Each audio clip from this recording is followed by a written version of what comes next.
y'all, it's Sarah. So I told you the week of my birthday I would be getting a video out to you for a Christmas tree box stand cover, whatever you want to call those. I don't know how useful this is going to be to everyone. It will kind of give you an idea. Mine is going to be kind of unique to my particular Christmas tree circumstance. We use a very different Christmas tree stand, and I will show you that later. It is large and industrial, and we do that because we have a cat that is just, she's just not nice, and we did not want a 10-foot Christmas tree falling down on us, so we have a large base that we had to work around. Most of you guys are not going to have to work at this scale. I looked online at some real Christmas tree box stands, and most of them run about 22 inches wide. Mine is more like 3 foot because of the scale of mine. I have pre-prepped a lot of this because it's repetitive, so I'm only going to finish out one panel, but I wanted to show you at least some basics, get you started, give you some ideas, and you don't have to follow any of them other than, hey, I'm going to make my own stand, or you can use this to really help guide you along on a scale that works for your tree and your stand. I'm going to show you how large my panels are, and I've got this pulled out pretty far so I can get this on here. This thing's about 36 inches. My stand itself is 35 inches wide, so I needed to be able to accommodate that. So my starting area, because we only have 30 inches of span, and I didn't want to break it up and do like that staggered kind of pattern. I wanted this full length. What I ended up doing is I have my solid black at 30 inches, and then I went in and there is 6 inches added with some duct tape. So it's pretty secure. What I didn't do is normally I would have wrapped this all the way around so that it was really secure. I didn't do that this time because I didn't want, oops, I bent it a little bit. I did not want any duct tape on this top edge. You could have gone all the way around and then come up and left one of your edges, because you can't paint over that part when there's duct tape there. I wanted all that to look nice and even, so I did it that way. Normally you'll see me wrap it all the way around or something similar to that, but just for aesthetics, I did it like this. So this is a long 36-inch panel, and I believe mine is about, I want to say it's about 15 inches. Somewhere I have misplaced my ruler. We've had a lot going on in here this morning. We did a live video to show some new tools to play with and have some fun with. So this one is 15. Like I said, my stand is pretty large. Most of the ones I've seen are not even 15 tall. They usually run somewhere between 12 and 14 inches tall. And that part's going to really vary to how much space you want between your lowest branches and your box. So these are going to snap in place. Now you see why we have that overhang from the side. We are not going to see that right there. We will be seeing just a nice finished surface. Let me see if I can, I want it to do the click sound. There it goes. Did you hear that click? See how that clicks together? So all 4 sides of mine, this is from the inside view. All 4 sides of mine, I am so sorry. I know this is awkward, but this was really a big piece. They all are going to have this nicer look, and that's going to hide this right here. The tops I'm not too worried about because my branches are going to hide this look right here. I can always go back. I've mentioned this before, and I still may do it. It's not that big of a deal to me because I do have a really big full tree. But you can come back in with your paint color mix, your whatever colors you use. I'm not going to go a lot into wood tutorials because those painting tutorials are usually separate. You go look through the paint tutorials, pick out which color is going to be fabulous with your tree and your decorations, and use that to pick your colors. But once you do, if this right here bothers you, and like I said, it's not a huge bother to me at this top because my branches are going to hide this these layers. you can come in, mix some of your paint into just some of the Dollar Tree spackling and cover that up and smooth that out, and you'll have a nice smooth edge here at the top. That's up to you. That's a detail that may or may not bother some of you guys. I doubt it's going to bother me. Some pieces I have gone in and done that because I knew I'd be able to see that edge a little more than maybe other projects. And so it really just depends for me on the project.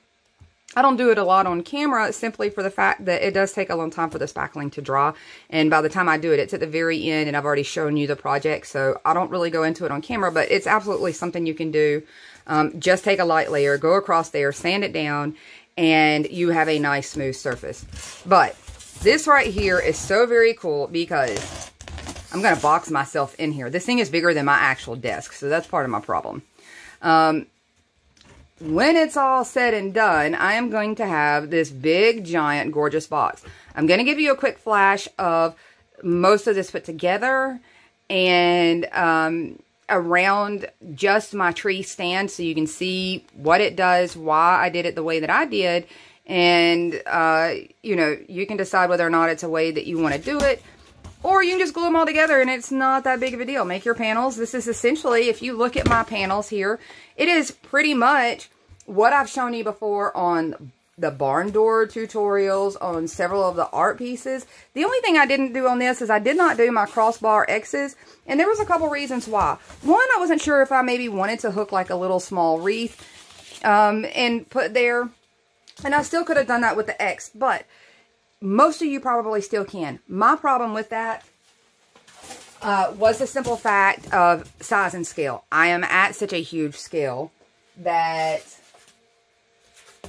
my pieces were not going to line up nicely in order to do that. You can see I'm running, my panels stacked up are going to be nothing more than that to store away and put away. That's going to be so super easy. With the magnets that pop in and out together, that's going to make it that much easier to break this down, pop it around my tree.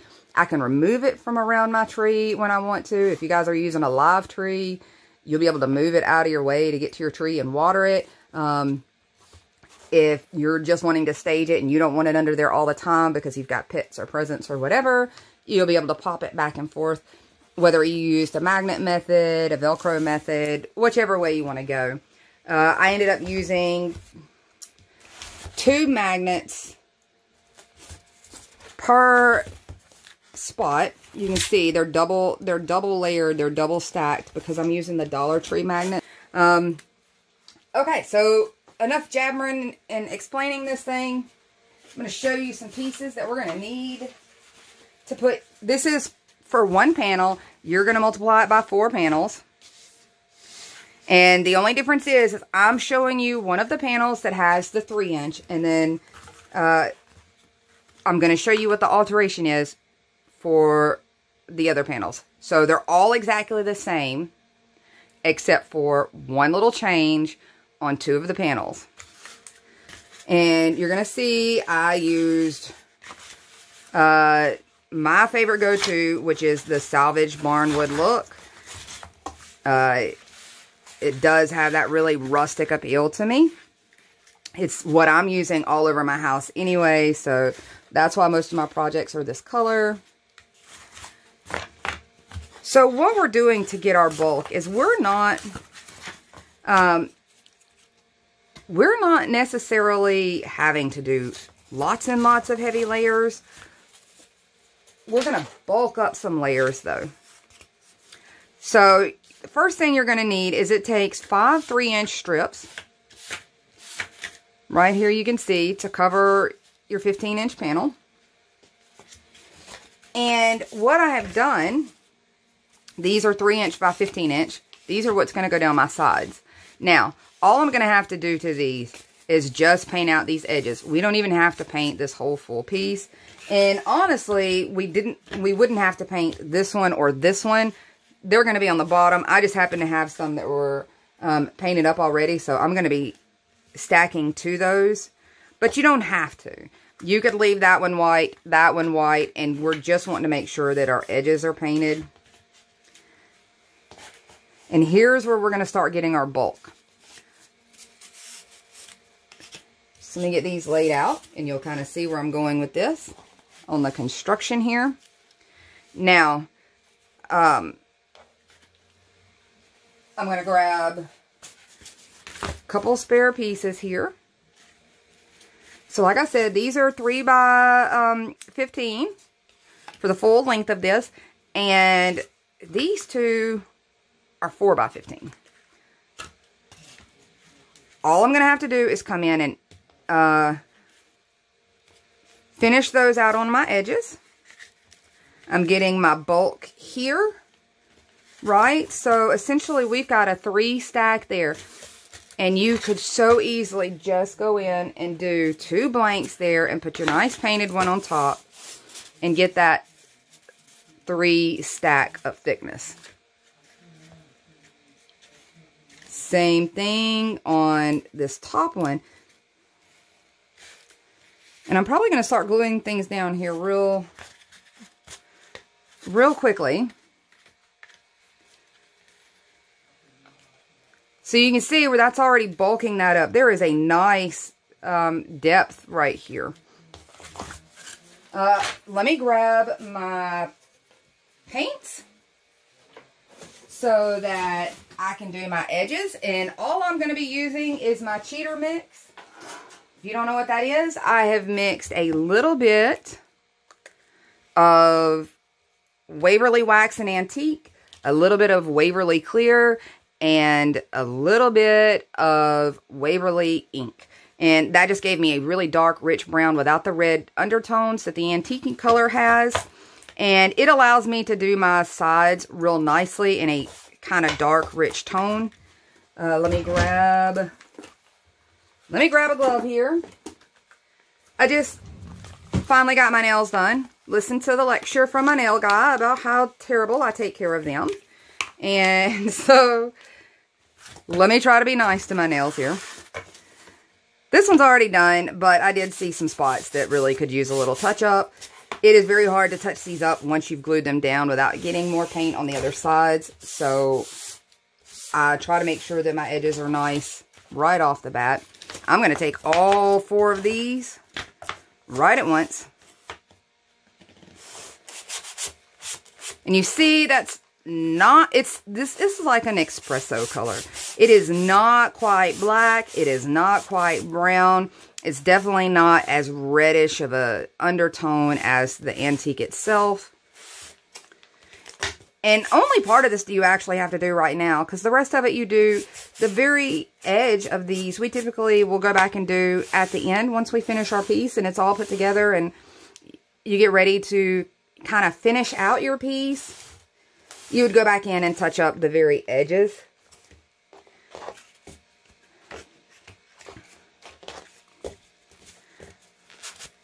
I've put that on pretty heavy so it'll seep down in there, because I tend to like to have a little bit of this edge with a little paint on it so that when they stack up, I don't take a chance and have any white showing at all. So I'm just going to rub in some of that seeped in, hide some of that white.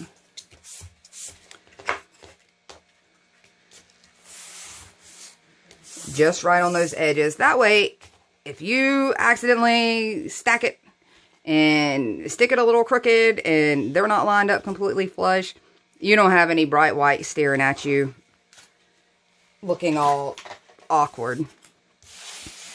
So I'm going to come in with these 3-inch ones. They are going to start flush, and the only thing you'll see an overhang here in a minute. So let me pull this back off for a second. I am bringing my hot glue in. I am only using, guys, I don't use anything. I don't use a specialty glue. I use the Dollar Tree glue sticks.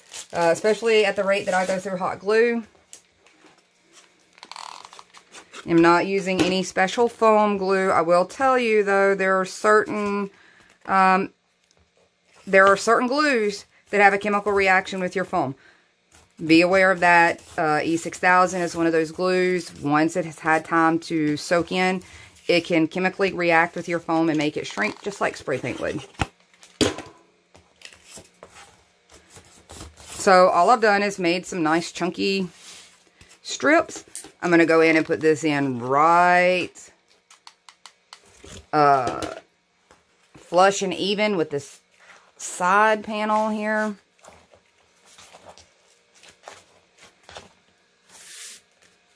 One of the things that I did, let me pull these off and I'll show you. As I was putting mine on, just to make sure that I at least had one side. If I had some pore cuts, like see, there's like a slightly pore cut right here. When I applied these, I pushed down one direction onto my surface as I applied that, which means this other side down here is likely to come out really, really flush. I may have one that's less than flush, like this right here. This will end up being my bottom. And so from the top, when you're looking down on it, you'll have a flush side. Excuse me, guys. It is, fall is worst allergy season for me than any other time of the year. And it's already started for me. Okay, doing the same thing. Actually, you know what? Just to make this faster, let me go ahead and glue these guys down. Okay, so I have these adhered down, and I've already started on my thick stack, and I want you to see. Now we're at 4 layers thick. This is one of the edges that I told you that when we're at the end and we do the finishing of our piece, we'll end up knocking these edges all out at once. So I'm going to do the same thing down here, and what we've got to get this level of thickness, that level of dimension, you can see is it's got a nice little lift and chunk to it. Actually, I can go ahead and get this side put on now that all my panels are down. Now that it's going to bump up against there, I can go ahead and get this popped down. Everybody's in their happy little place. Now, really quick, I didn't do my ends on this. You can see that. If I go to put this top piece on there, you're going to see some white there showing through. So, I've just got my sponge handy. Before I put that on there, I want to make sure I hide that. There we go. Simple as that. Now, you will notice, when you do one panel, you're going to go 3 inches right here. Where this is 3 inches, you're going to stay flush with that 3 inches with your top piece. I am showing you the 4-inch one. This is what we do on 2 panels. This is what's going to hide the edges on the other. So you see, this is where we're going to have that little bit of overhang where we hide our magnets. And at a glance, I promise you, you do not notice that 1-inch difference from side to side.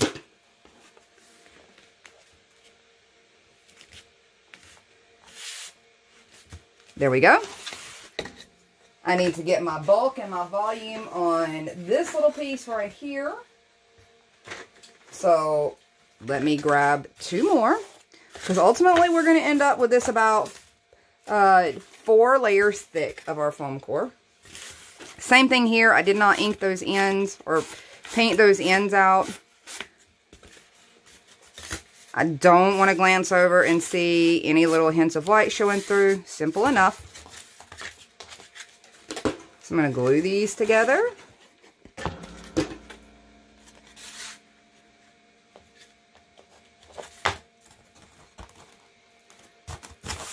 Squeeze them tight, get them nice and flush. Throw some more glue on there, and that stack of 2 is going to pop right in its spot. Look at that bulk there, guys. Now you start looking like a big chunky piece. We're going to come right in. Pop this 4-inch panel. Now, like I said, on 2 of these panels, we're doing it this way with this 4 inches. On 2 of the panels, it will just be a 3-inch. That's just how I did it. That's why I'm not getting super specific, because I know that this did not apply to everybody, and I really didn't want to make 2 of them. So you do what's going to work for your tree, your size. You could even do it for the little bitty tiny trees, which would be absolutely adorable. So I'm going to pop this little guy in place. And the fun part is going to be the magnet part, putting those in place. And because I've got so many things that I'm planning on working on today, and my poor little hands can't always hold up to the cutting, this is where I'm going to get my husband to step in and show you how he notched these out to fit the magnets down in there. He's going to walk you through that, where he is going to take the little extra effort to do that. And I really do. I want him to get his credit on that, because he is the one that figured out how to get the magnets where I wanted them, how I wanted them, without them showing up on me. So it really was a collaborative effort. I got to give him his props on that. I don't know that he really wanted to be dragged into it, but here we are. So all I'm doing is that little white ledge. Even though it's not going to show, I still wanted it finished out. Gonna do the same thing on this side. Take that little white edge, running my paint wax mix over it. Got a little hot glue over that. I'm just gonna try to squeeze that over it. It's still, we're not gonna see it. It's more about making sure that there's no white that pops along. At this stage, you're gonna wanna make sure you do all of your edges out. Get those all nice and clean. I'm going to let this dry for a few minutes, then I'm going to pop back with him and have him show you exactly how he went through and got these magnets embedded, and his smart little tips on doing that with the least amount of hassle, how he measured it out to get them there, and determining what is your top. You want to designate what's going to be your top and what's going to be your bottom, pretty much at this stage before you go to put your magnets on. And the reason why is the positive and negatives, wanting to make sure that they suck to each other and not repel at one another. Okie doke, be right back.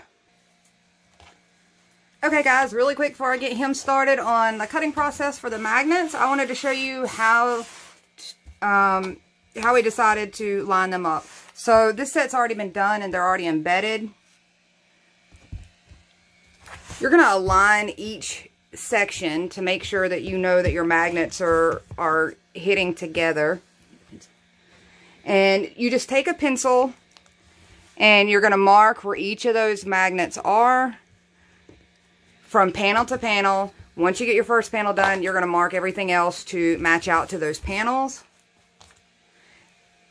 And you can kind of see now that there's a mark, and we're going to carve down into this foam core to countersink those magnets so they're nice and flush.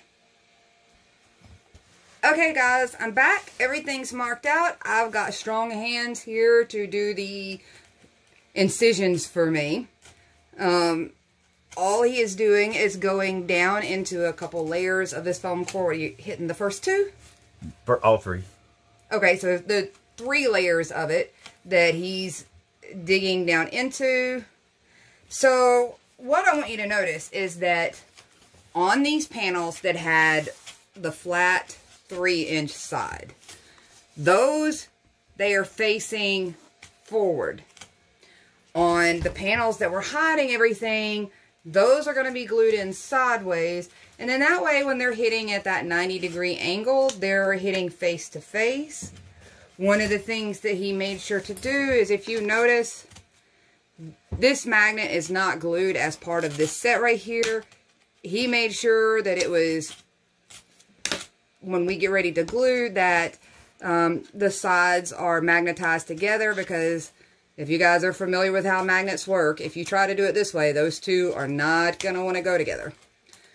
So by putting them in their place before we go to glue them down, we know that those are magnetized to that facing.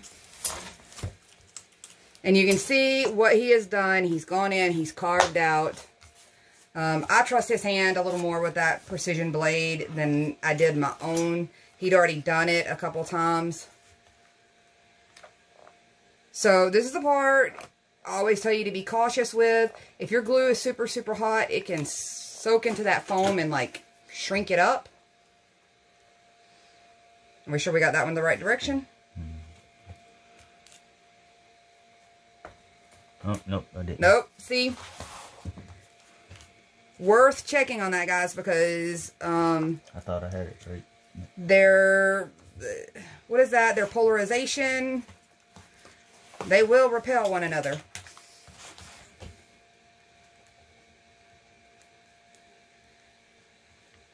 So getting them embedded, hopefully you don't melt too much of your foam. And a narrow incision, it's not a serious safety issue. Too much glue on there. I can scrape it off with the blade later. And these are just the Dollar Tree magnets, so they work really well, honestly. And for the price, you really can't beat it, because it was a far cry better. It does take twice as many magnets, but it was a lot better than, what, the $10 package that Hobby Lobby had? They were $8. So $8. I remembered saying, gosh, that's almost 10 bucks.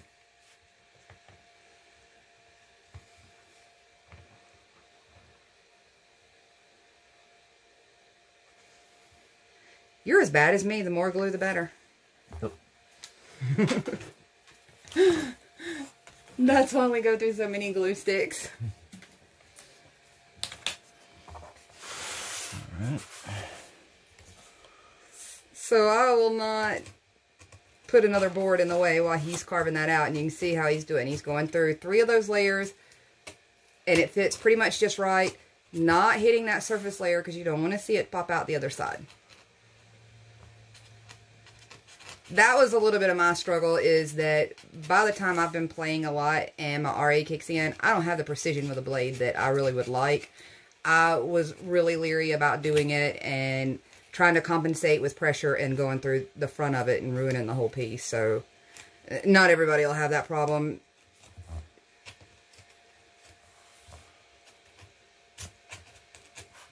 Your face gets so serious.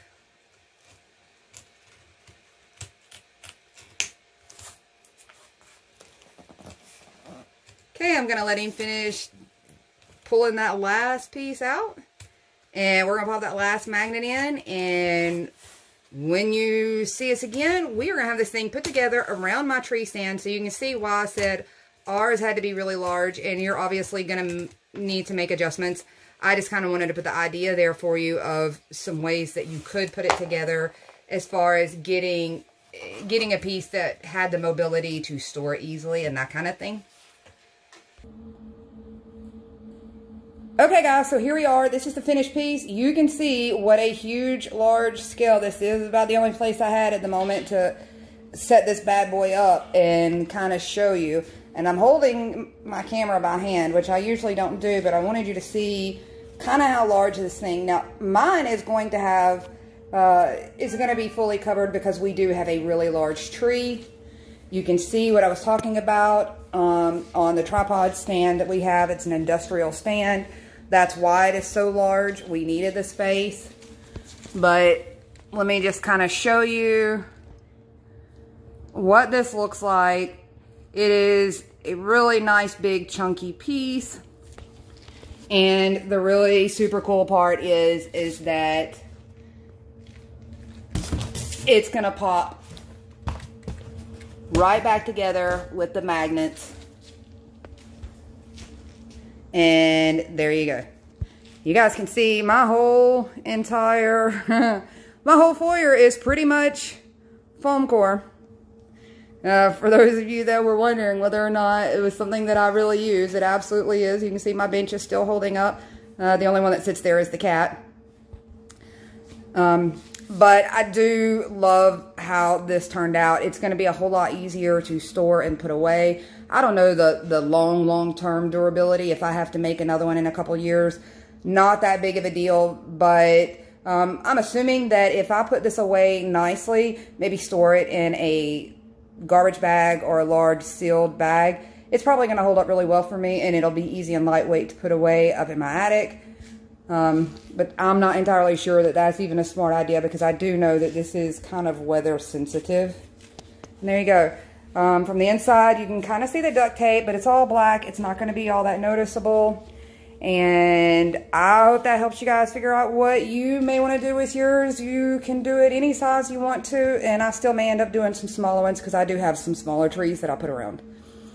I will talk to you guys soon. I am getting back to more crafting on this hot, hot day. Bye, guys.